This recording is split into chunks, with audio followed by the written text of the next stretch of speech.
सारी दुनिया छुट्टी पर चली जाए, लेकिन मेड अगर छुट्टी पर चली गई तो जिंदगी हराम हो जाती है यार। बहुत लेट हो गया। अरे यार, लैब जाने में लेट हो रहा हूँ। ये कौन आ गया इस वक्त यार?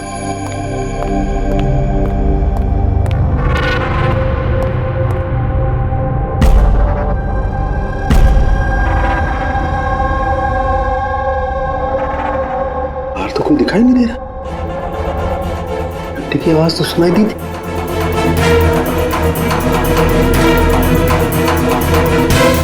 बाहर कोई दिखाई नहीं दे रहा, घंटी सुनाई दी, लेकिन कुछ गड़बड़ है।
You are invited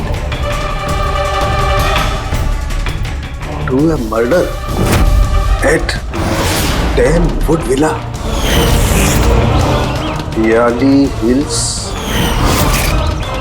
400876.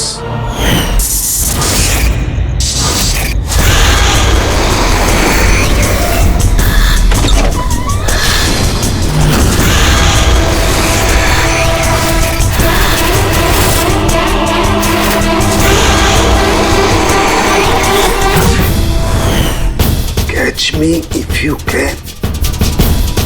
ये सच्चाई है या मजाक है?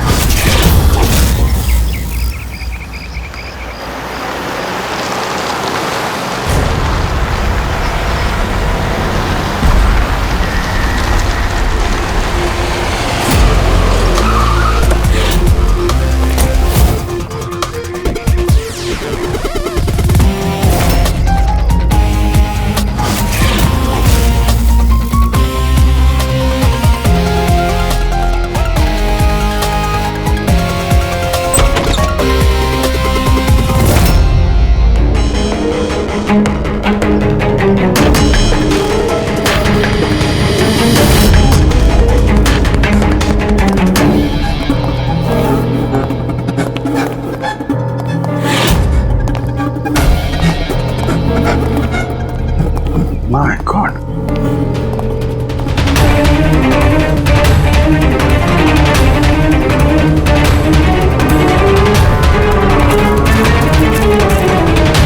ना तो कोई भी नहीं है, ना कोई गार्ड, ना बंगले का मालिक। पंकज, जरा आसपास पता कर, बंगले का मालिक कौन है? जो भी इंफॉर्मेशन मिलती है लेकर आओ। कितनी बेरहमी से खून किया है इसका।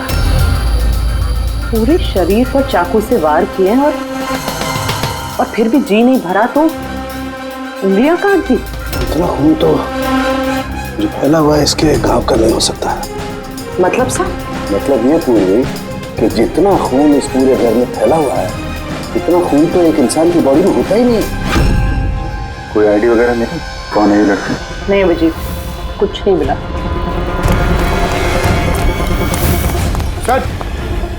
सर, इस बंगले की मालकिन राइना है और वो आधे घंटे में आ रही है। ओके, ठीक है। तब तक एक काम करते हैं, यहाँ पे जितनी भी चीज़ें हैं, ये ब्लड, कोई सबूत, सब इकट्ठा करते हैं। कुछ भी छूटनी नहीं चाहिए। पता तो चले क्या हुआ यहाँ पे।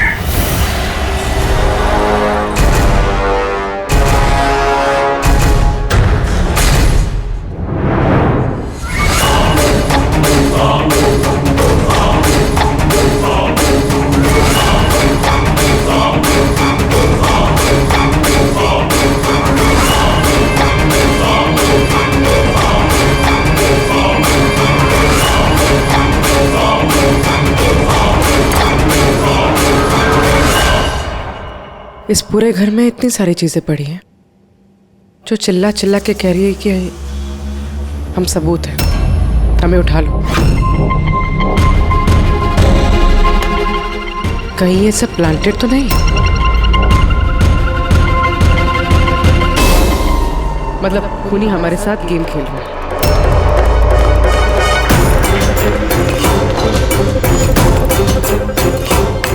ये सब किसने किया है? ये सब किसने किया है? What is all this? कमाल है सर, ये तो हम ही से पूछ रहे हैं किसने किया है। इतना गंदा कर दिया है, अब साफ नहीं कर सकते थे ये? वो सर साफ करने के लिए भी हमें बोल रही है। ये बदबू आ रही है। हे, मेरे बंगले में ये औरत क्या कर रही है? ओए बिरजू, बिरजू कहाँ है? बिरजू, बिरजू। यार लाश देख के लोग या तो बेहोश हो जाते हैं या डर के मारे गिर जाते हैं। इसको तो कुछ हुआ ही नहीं। बिरजू, बिरजू, बिरजू, और बिरजू, बिरजू। राणा जी, आपने ये घर ऐसे ही लावारिस छोड़ रखा है? एक्सक्यूज मी, घर लावारिस नहीं है, इस घर की मालकिन मैं हूँ। ये मेरा पुश्तैनी बंगला है। आपका बंगला है तो आपने देखभाल करने के लिए किसी को रखा नहीं है क्या यहाँ पे? ऑफ कोर्स है बिरजू, बट पता नहीं वो कहाँ है। बिरजू! इस औरत की लाश पड़ी है आपके बंगले में, आप उसको भी नहीं जानती?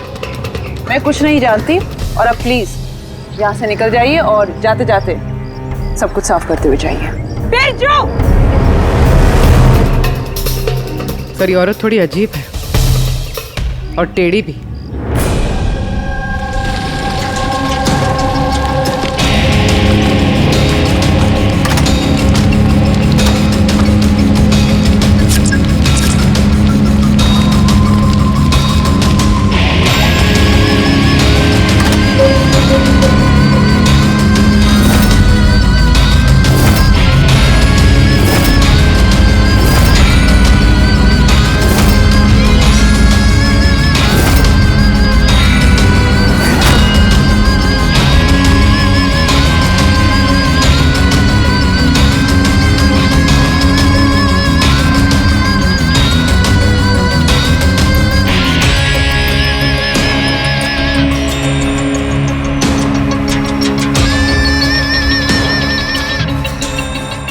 एक केस और 18 सबूत, और खूनी ने सबूत ऐसे सजा के छोड़े थे कि बस पूछो मत।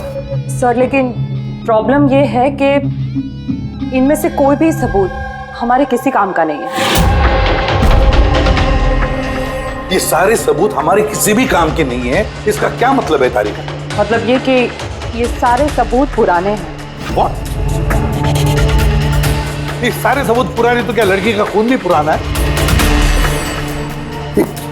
कितने पुराने बताओ? सर 4 से 10 साल पुराने। ये सारे सबूत 4 से 10 साल पुराने, तो क्या इसका मतलब है इस लड़की का खून 10 साल पहले हुआ है? और क्या मिला सबूतों में से बताओ? इन सारे सबूतों में 20 अलग अलग लोगों के डीएनए मिले हैं। वाह, मतलब 20 अलग अलग लोगों ने इन सारे सबूतों को छुआ है ना? हाँ सर। तो फिर फिंगरप्रिंट्स तो मिले ही होंगे? नहीं। नहीं सर। लेकिन सर एक बहुत इंपॉर्टेंट बात पता चली है। क्राइम सीन पे जो इतना सारा खून मिला था, वो खून किसी इंसान का नहीं बल्कि किसी जानवर का था। क्या?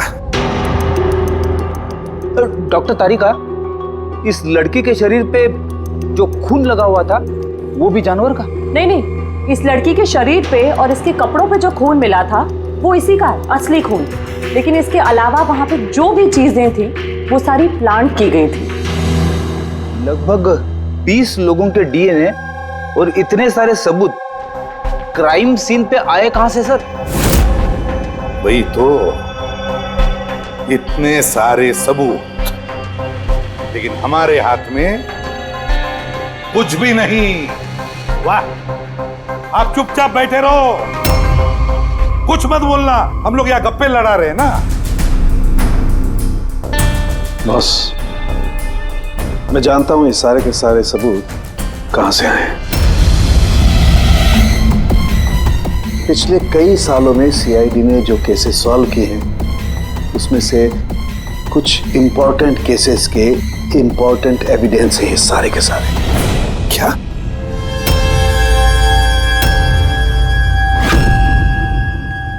जब मैंने रायना और उसके परिवार का बैकग्राउंड चेक किया, उसके परिवार में 2-3 लोग खून के इल्जाम में जेल की सजा काटे और ये रायना इसे बाइपोलर डिसऑर्डर है।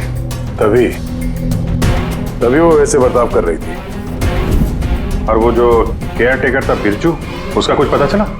सर उसकी फोन की लास्ट लोकेशन उस बंगले के बाहर ही एक्टिव थी, उसके बाद से ऑफ है। ढूंढने की कोशिश जारी है। कमाल है, उस बंगले में इतना कुछ हुआ और बंगले की मालकिन को कुछ पता ही नहीं। केयर टेकर गायब है। यार ये कहीं बीमारी की आड़ में कोई गेम तो नहीं खेल रहे? हो सकता है, नजर रखनी पड़ेगी उस पर। पंकज, वो जो लड़की की लाश मिली थी उसका कुछ पता चला? सर सारे पुलिस स्टेशन, न्यूज़पेपर और न्यूज़ चैनल में भेज दिया, थोड़ी देर में पता लग जाएगा सर। सारुण के हमारे पुराने केसेस के सारे सबूत वहां पर कैसे पहुंचे? चुपचाप बैठ के नहीं चलेगा सारुण, मुझे जवाब चाहिए अभी। तू फॉरेंसिक सर्जन है, इस फॉरेंसिक डिपार्टमेंट का इंचार्ज है, अपनी जिम्मेदारी से भाग नहीं सकते तो बस बताओ जल्दी।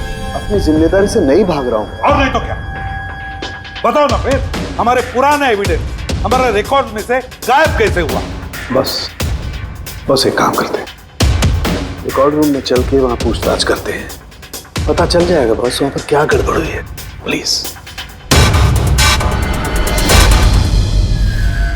इतने सारे सबूत गायब कैसे हो गए?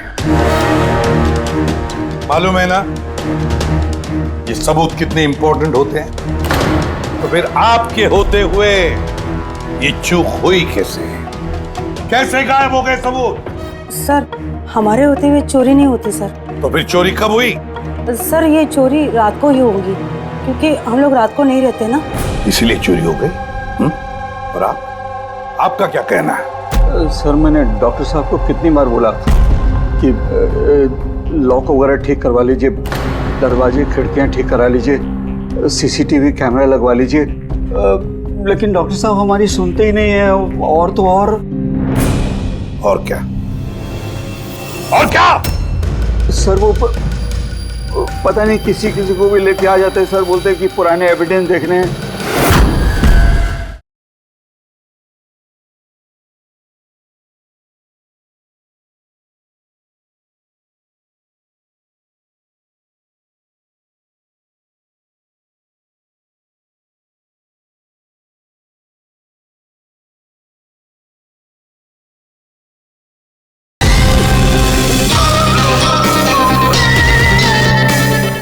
और क्या? सर वो पता नहीं किसी को भी लेके आ जाते हैं सर, बोलते हैं कि पुराने एविडेंस देखने हैं। किसे लेकर आए थे ये? पिछले 3 महीने पहले किसी को लेकर आ गए, बोले कि क्राइम जर्नलिस्ट हैं, इनको पुराने एविडेंस देखने हैं। बॉस वो एक जर्नलिस्ट था, फॉरेंसिक पर एक आर्टिकल लिखना चाहता था, मुझसे रिक्वेस्ट की, मैंने उसे परमिशन दे दी बस। देख सारुण के, तो अच्छी तरह से जानता कि यहाँ किसी भी बाहर के आदमी को अंदर आना मना है, और तू जर्नलिस्ट को यहाँ लेकर आया। सर पिछले महीने भी सर कॉलेज के स्टूडेंट को लेकर आए थे, उन्हें भी पुराने एविडेंस दिखा रहे थे, तो हो सकता है कि उनमें से किसी ने चोरी की हो। नहीं बॉस, ऐसा नहीं हो सकता। वो तो फॉरेंसिक के स्टूडेंट थे, बेचारे मुझसे परमिशन मांग रहे थे, सर हम स्टडी करना चाहते हैं, कुछ प्रैक्टिकल देखना चाहते हैं, कुछ सीखना चाहते हैं, सर प्लीज परमिशन दे दीजिए। मैंने उन्हें परमिशन दे दी बस। बॉस मैं एक रेस्पॉन्सिबल इंसान हूँ बॉस, आफ्टर ऑल ये मेरा अधिकार भी तो है यार। देख सारुण के, सीआईडी को लुटवाने का तुझे कोई अधिकार नहीं है, समझे? और तो और या कोई कॉलेज खोल के नहीं रखा है फॉरेंसिक सिखाने के लिए, तुम स्टूडेंट्स को यहाँ ला कैसे सकते हो? किसके परमिशन से लाया तुमने? देख सारुण, अच्छी तरह से याद रख, इस रिकॉर्ड रूम में कोई भी नहीं आ सकता, ना मैं ला सकता हूँ, ना तुम ला सकते हो, ना ये ला सकता, फिर वो चाहे अपने परिवार वाला हो, कोई दोस्त हो। अरे यार, हाँ अभिजीत,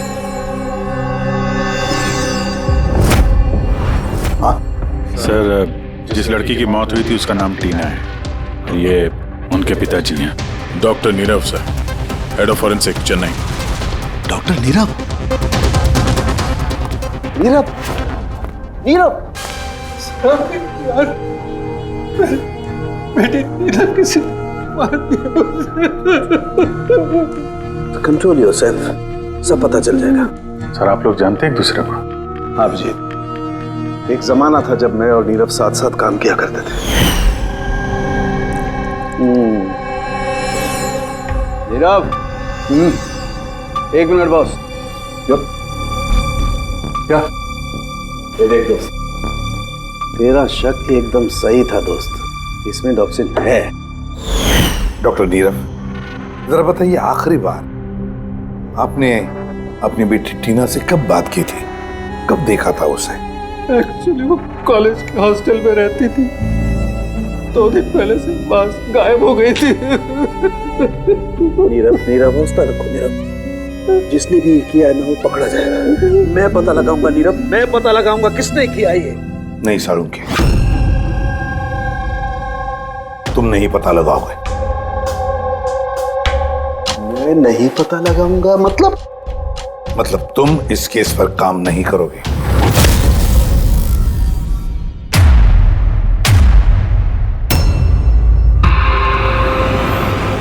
क्यों? क्योंकि तुम्हारी लापरवाही की वजह से फोरेंसिक रिकॉर्ड रूम में से सबूत गायब हो गए। You are suspended Salunkhe till further notice.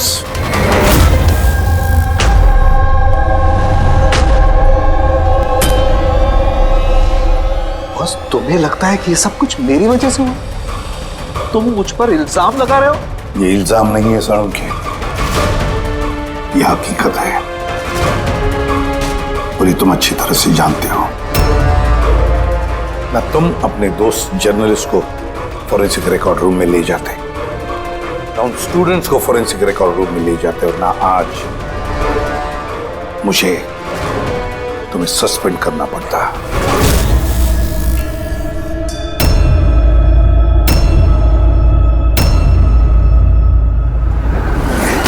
यार, नीरव को मेरी जरूरत है, इस केस को मेरी जरूरत है यार, प्लीज। नहीं साळुंखे।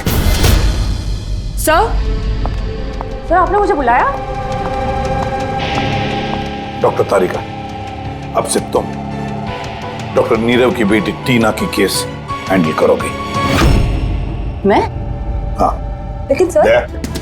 अभिजीत, साळुंखे का दोस्त जर्नलिस्ट और उसके वो स्टूडेंट्स जो फोरेंसिक रिकॉर्ड रूम में आए थे, सबकी अच्छी तरह से इंक्वायरी करो, अच्छी तरह से।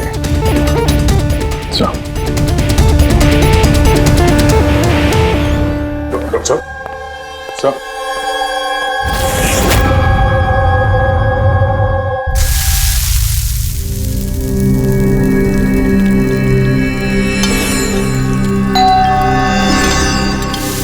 आ गए वो प्रद्युमन के दाएं बाएं, दया और अभिजीत मेरे घाव पर मरहम लगाने के लिए।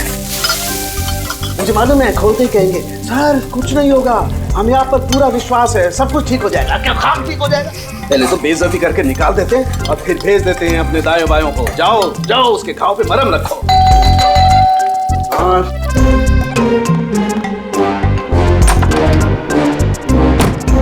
हाय। मॉर्निंग।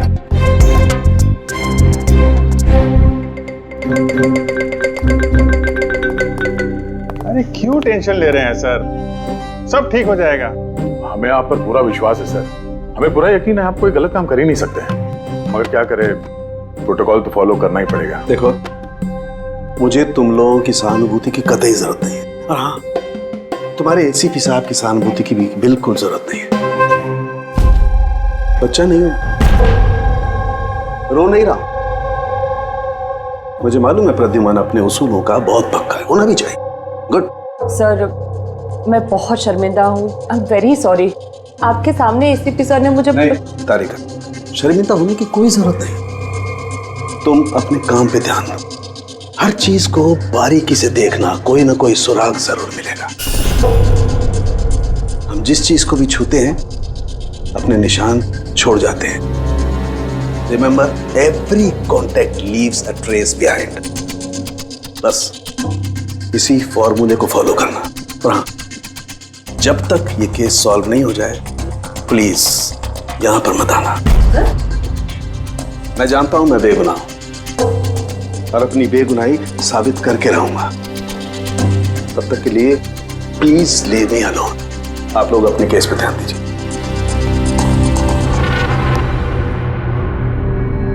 बहुत गर्म है मामला। वैसे सर खाने में क्या बना है? भूख बहुत लग रही है।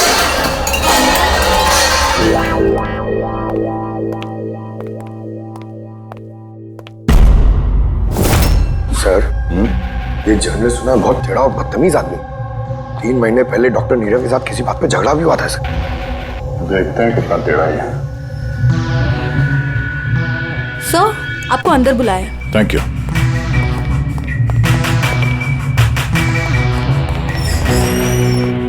अरे वाह,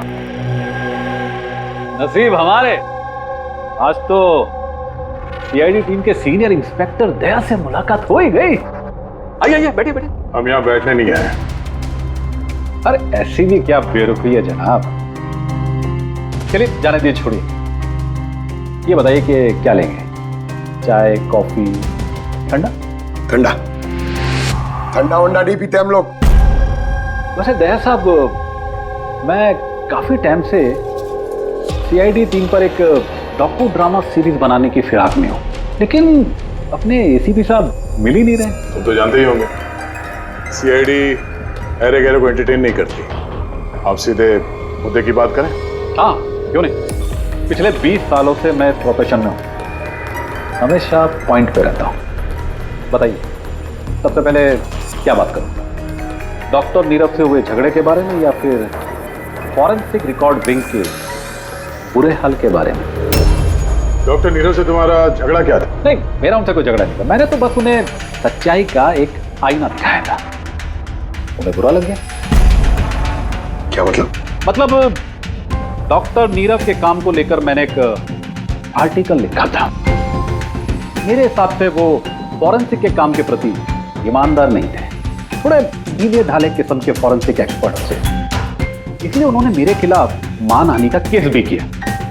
बहुत बेइज्जती हुई मेरी। मैंने उनसे माफी भी मांगी। पढ़ा भी उनकी बेटी की दर्दनाक मौत को लेकर मुझे बहुत दुख हुआ। और अपना दुख जाहिर करने के लिए आपने एविडेंस रूम से एविडेंस चुरा कर वहां फेंक दिया जहां नीरव जी की बेटी का खून हुआ था। अरे जनाब, मैं भला ऐसा क्यों करने लगा? मैं भला क्यों पुरानी हड्डियां और खून से सनी साड़ियां चुराऊंगा? तो जब वहाँ एविडेंस विंग में क्या देखने गए थे?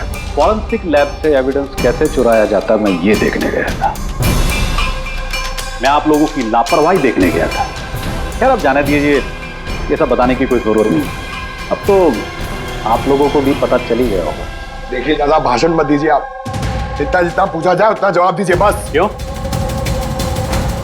जब खुद पर बात आई तो मिर्चें लग गई। आप लोगों के पास इस बात का जवाब है कि किसने कैसे फॉरेंसिक लैब से एविडेंस को चुराया होगा? मुझे तो लगता है कातिल आप लोगों की कमियां दिखाना चाहता है। क्या जाने दीजिए। अब ये बताइए कि ये सीआईडी पर डॉक्यू ड्रामा सीरीज कब स्टार्ट करोगे? सर, इन्हें ब्यूरो लेके चलते हैं। लगता है ये सही जवाब वही देंगे। उसके लिए लंबा चौड़ा प्रोसीजर लगता है, और वैसे भी सबूत भी तो होना चाहिए ना, क्यों दया साहब? बहुत जल्द मिलते हैं। प्रोसेस पूरा करके सारे एविडेंस लेके आएंगे और तब बात करते हैं सीआईडी पे डॉक्यू ड्रामा बनाने की। हाँ?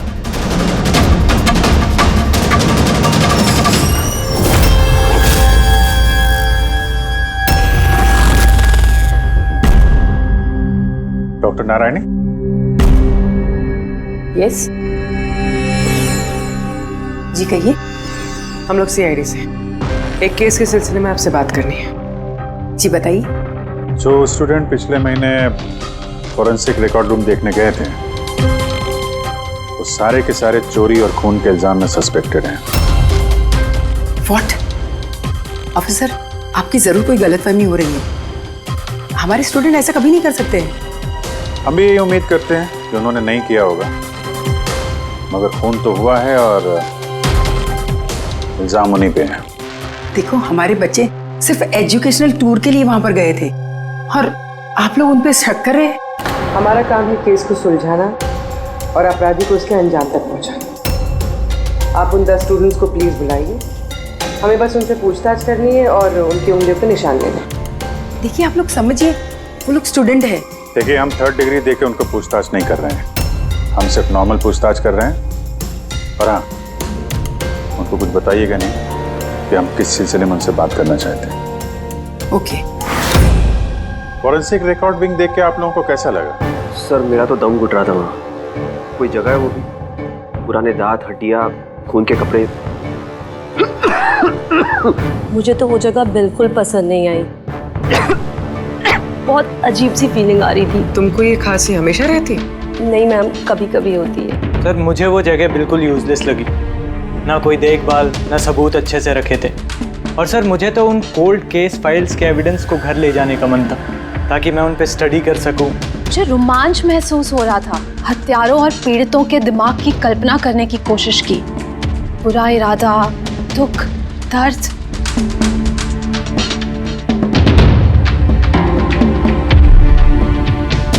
सर, यहाँ तो 9 ही लोग हैं, एक नहीं है। हाँ, वो एक स्टूडेंट आज एब्सेंट है, उसकी तबीयत ठीक नहीं है। कौन है, क्या नाम है? सारिका। सारिका, हमें उसकी पूरी डिटेल्स चाहिए। हाँ तारिका, कुछ मिला क्या नहीं अब तक? देखो तारिका, हमारे पास वक्त नहीं है। सर, मैं कब से वही ढूंढने की कोशिश कर रही हूँ कि मेरे हाथ में कुछ तो आ जाए जिससे सालों के सर पे जो इल्जाम लगाए ना वो साफ हो जाए। जो कुछ भी हो, कोई ना कोई तो है जो सालुंखे को फंसाने की कोशिश कर रहा है। कौन हो सकता है और फिर क्यों कर रहा है वो ये? सर, तो आपको ये बात पता है, फिर भी आपने सालों के सर को निकाला। तारिका, मैंने सिर्फ वही किया जो कानून ने मुझे कहा। मैं तो सालुंखे को क्या? सर को आप क्या? खूनी ने एक बहुत बड़ी गलती की है। कौन सी सर? जब तुम लोग वुडविला गए थे, उस घर में घूम रहे थे, अंदर से बाहर, बाहर से अंदर, सब जगह सबूत इकट्ठा कर रहे थे। उस वक्त फ्रेडी, तुम अपने निशान छोड़ रहे थे, अपने हाथों के निशान, पैरों के निशान और भी कुछ कुछ चीजों के निशान, और उसका तुम्हें पता भी नहीं था, एहसास भी नहीं था। और खूनी बिल्कुल वैसे ही निशान छोड़ कर गया है वहां पर। ऐसे निशान जो हम ट्रेस कर सकते हैं। ट्रेसेबल निशान? याद रखो, हम जिस चीज को भी छूते हैं अपने निशान छोड़ जाते हैं। Remember, every contact leaves a trace behind. Sir ने मुझे हिंट दिया था, मेरे दिमाग में कैसे नहीं आया?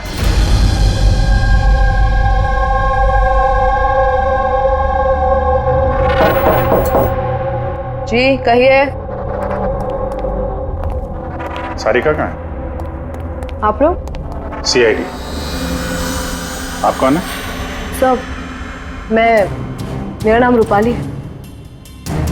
और सारिका? सब, वो तो यहाँ नहीं है, कल ही चली गई। कहाँ चली गई? मैम, वो अपने घर चली गई। कल वो आई और जल्दी जल्दी उसने अपने सारे बैग्स पैक किए और बहुत जल्दी में थी, इसलिए उसने अपना फोन भी यहीं छोड़ दिया। कोई वजह बताई उसने इतनी जल्दी में घर चली गई? जी सर, वो बता रही थी कि उसके घर का कोई सदस्य बीमार है। क्या? सर, फोरेंसिक सेंटर से पता चला है कि सारिका बीमार है और ये बता रही है कि उसके घर का कोई बीमार है। कुछ चक्कर तो है सर। अच्छा रूपाली, ये सारिका का घर कहाँ है? सर, कानपुर। कानपुर। और आप लोग साथ में रहते थे? जी सर, हम दोनों रूममेट्स हैं। अच्छा, आप लोग कब से साथ में रहे हैं? ये कोई 8-9 महीने। 8-9 महीने से तो एक दूसरे के बारे में काफी कुछ पता चल जाता है क्या कैसी लड़की थी सारिका, कुछ बता सकती हैं आप? सर वो तो बहुत अच्छी लड़की है। इनफैक्ट वो अपने काम से काम रखती है, फोरेंसिक इंस्टीट्यूट जाना, वहाँ से वापस आना, यही उसका डेली रूटीन। फोरेंसिक सेंटर, तो वहाँ की कुछ बातें बताती थी वो आपसे? हाँ, फोरेंसिक इंस्टीट्यूट से रिलेटेड कुछ बातें बताती रहती है। जैसे अभी कुछ दिनों पहले वो मुझे बता रही थी कि तुम्हें पता है रूपाली, सबूतों को प्लेस करके ना किसी को भी फंसाया जा सकता है। रियली? लेकिन ऐसा कैसे हो सकता है? अरे बुद्धू, कुछ भी हो सकता है। मैं कर सकती हूँ ना, किसी भी केस को पलटा जा सकता है सिर्फ और सिर्फ सबूतों के दम पर। अब देख मैं कैसे सबका दिमाग घुमाती हूँ। सर, टीना और डॉक्टर सालुंके के केस में भी तो यही हुआ है। और अब ये सारिका फरार है, उसको ढूंढना होगा जल्दी से जल्दी।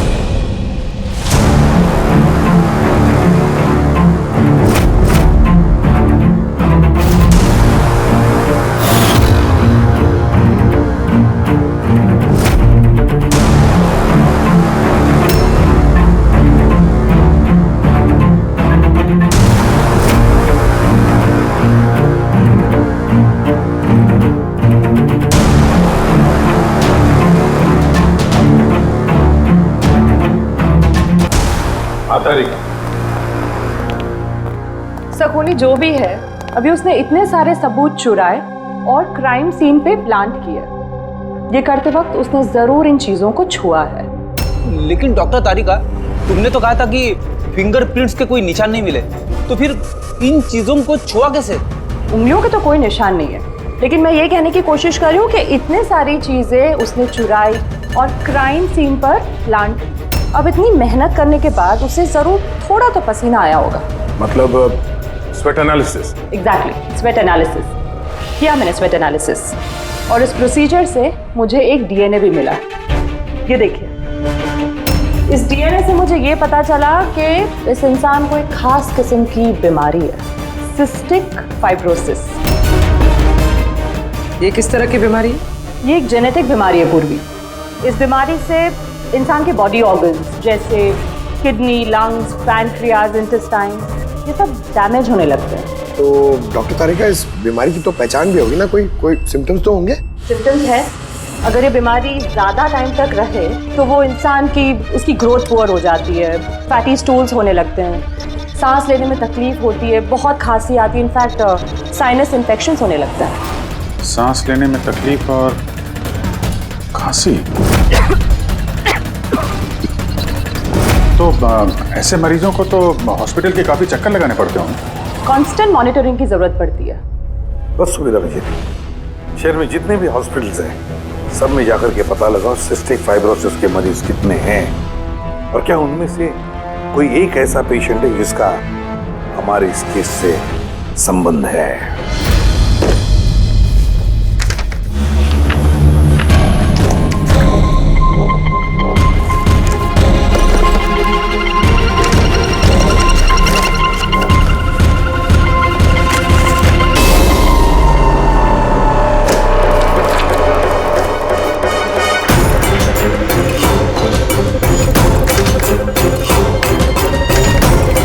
इस केस में हम लोग साथ साथ हैं। यस। डॉक्टर नीरव की बेटी को मार दिया गया, मुझे सस्पेंड कर दिया गया, तो बचा ललित। अगर ये सब कुछ इस केस की वजह से हो रहा है तो ललित के साथ भी कुछ ना कुछ तो हुआ होगा या कुछ ना कुछ होगा। ललित को ढूंढना पड़ेगा, लेकिन इतने सालों से ललित से कोई कांटेक्ट नहीं है, कैसे ढूंढूं उसे? ट्राई करता हूं।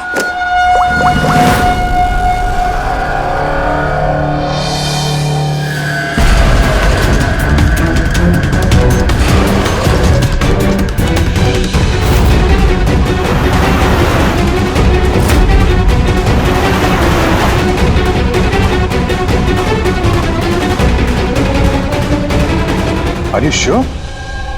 ये वही है? जी हाँ, ये वही है, और इसको हॉस्पिटल में 2-3 बार आना ही पड़ता है। My God. Thank you very much. Thank you.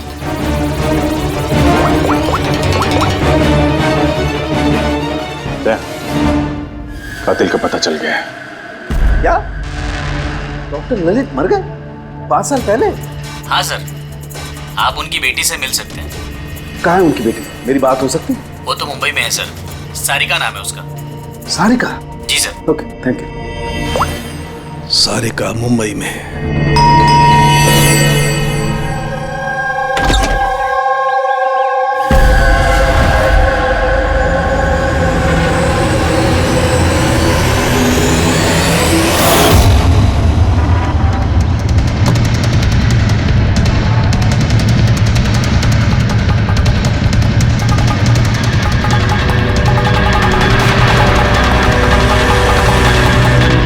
सच के बहुत करीब हो तुम। एक आखिरी जगह जहां खून होगा। इंतजार कर रहा हूं तुम्हारा, वही जहां से ये सब शुरू हुआ था 8 साल पहले।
इसे किसने मारा?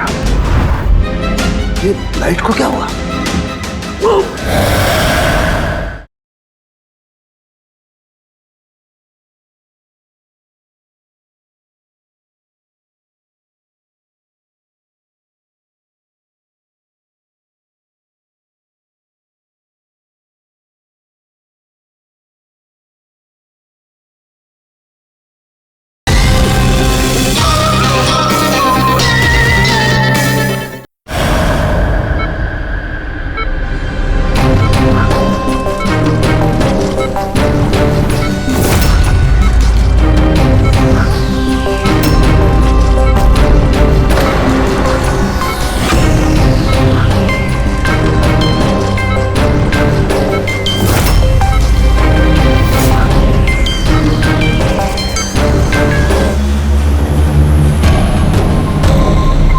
सारुण सर का फोन तो लगातार बज रहा है, लेकिन वो उठा नहीं रहे। कहीं किसी मुसीबत में तो नहीं? सारुण के साहब के फोन की लोकेशन ट्रैक करो, देखो कहाँ पे है और उस खूनी का भी।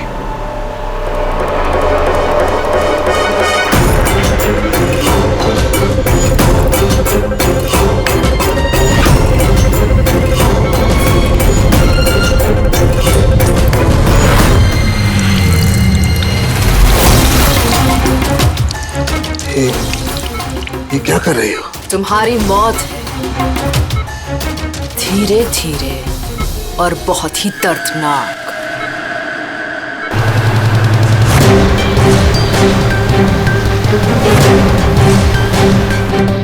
तुम्हारे खून की एक एक बूंद का कतरा जब तुम्हारे शरीर से धीरे धीरे करके निकलेगा ना, तब बहुत मजा आएगा तुम्हें, है ना?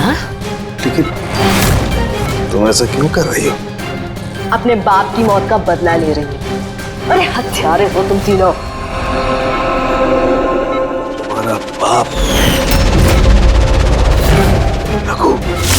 हाँ, रघु, जिसे तुमने, डॉक्टर ललित ने और डॉक्टर नीरव ने मिलकर मार डाला। और तुम्हारी वजह से आज मेरा बाप मेरे साथ नहीं है। मार डाला? हमने? कैसे? सबूत इकट्ठा करके मार डाला। तुम लोगों ने सबूत इकट्ठा किया, मेरे बाप को फांसी की सजा दिलवा दी। देखो देखो, सबूत इकट्ठा करना, सजा दिलवाना, ये फोरेंसिक का काम है। काम है? बेशक बेशक ये तुम लोगों का काम है, लेकिन तुमने मेरे बारे में तो नहीं सोचा ना, उस बेटी के बारे में जिससे उसका बाप छिन गया। मेरे बाप की मौत के बाद मैं सदमे में आ गई थी, और सदमे से बाहर आने के बाद मैंने सोच लिया था, ठान लिया था कि मैं तुम तीनों को तुम्हारे किए की सजा देकर रहूंगी। तो इसीलिए तुमने टीना को मार डाला? हाँ, मार डाला मैंने उसको, क्योंकि मुझे मालूम था कि डॉक्टर ललित 5 साल पहले ही मर गए हैं। और जहां तक रहा तुम्हारा और डॉक्टर नीरव का सवाल, तो मुझे मालूम था कि डॉक्टर नीरव अपनी बेटी टीना से बहुत ज्यादा प्यार करते हैं। टीना के मरने के बाद वो तो अपने आप ही मर जाएंगे। और तुम, जहां तक रहा तुम्हारा सवाल, तुम अपने फोरेंसिक से बहुत प्यार करते हो। जब वहां से तुम्हें धक्के मार के बेइज्जत करके बाहर निकाल दिया जाएगा, तब तो तुम अपने आप ही मर जाओगे। लेकिन सारिका ने क्या बिगाड़ा था?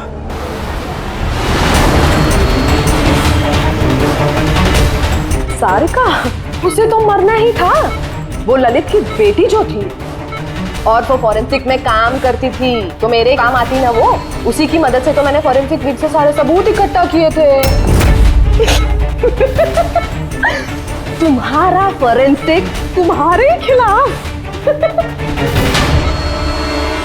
ये देखो डॉक्टर सालुंके, हो गया मेरा बदला पूरा। और जब तक सीआईडी यहाँ पर आएगी ना, तब तक तुम ऊपर। Good by doctor Salunke.